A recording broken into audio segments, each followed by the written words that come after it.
Let's take you elsewhere in Parliament House now. We're going to hear from Catherine King. She's the Infrastructure Minister. She's just started a media conference, and this is critical. She's providing critical information as to what projects do and don't go ahead in the next couple of years.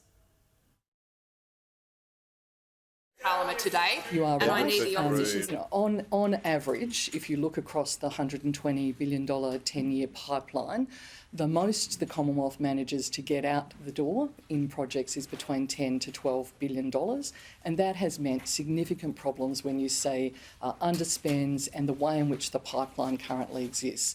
So part of this exercise has been ensuring that we do smooth that pipeline, because we know we have got considerable constraints when it comes to labour costs and supply constraints as well. And as the IMF has said, we don't want to add to inflation, so smoothing that pipeline is really critical, and that will be all revealed in terms of the cash flows, the way in which that works in my EFA. We're not doing that today, but thank you. Yes. You mentioned the pipeline had grown to about 800 projects.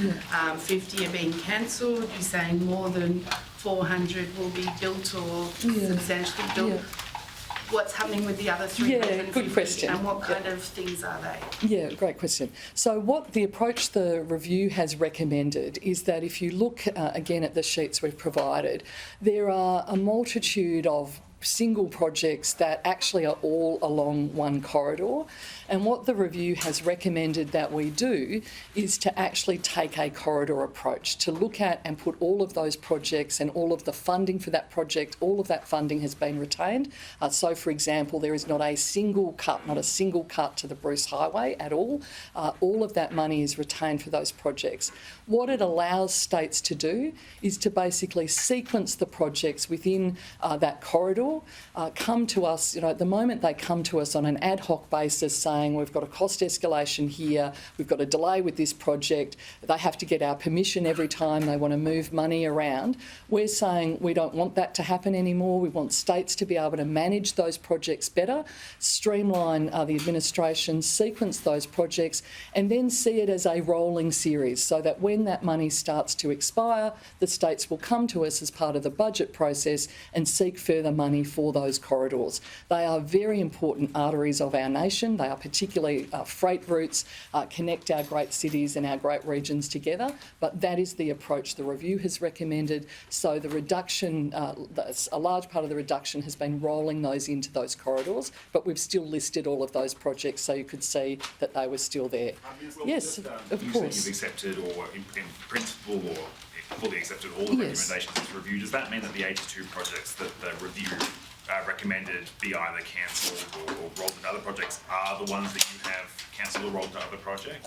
In the main, but we have gone back once we've received the review. We have gone back, and I know you were all saying, why is this taking so long? The reason it took a little longer is we've then had to go back, test the propositions in the review, test the information that was given to us in the review, with that held again by states and territories, work with them to negotiate, where they still felt there was a priority project. We have then, either accepted that recommendation from the states or accepted the recommendation of the review. So that's how it's worked. But if you look at it, 50 are cancelled. There were 31 recommended either for cancellation or de-scoping in the review that we have actually rolled into the corridors, and that gets you pretty close, I think, to the 82.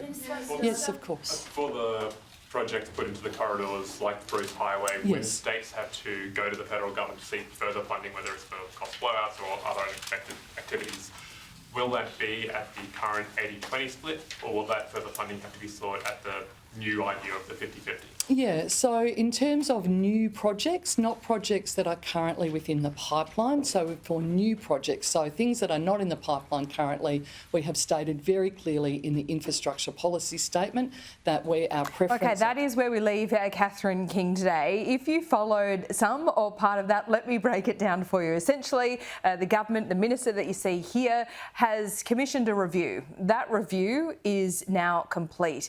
And essentially, it recommends that 82 projects be cancelled so that money can be rolled into what is seen as more critical projects right across the country.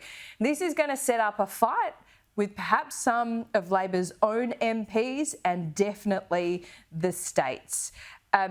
So the question there is, if this review has recommended the cancellation of around 82 projects, and this is a review that the government and minister commissioned, it would be pretty unlikely for it to go against its own advice.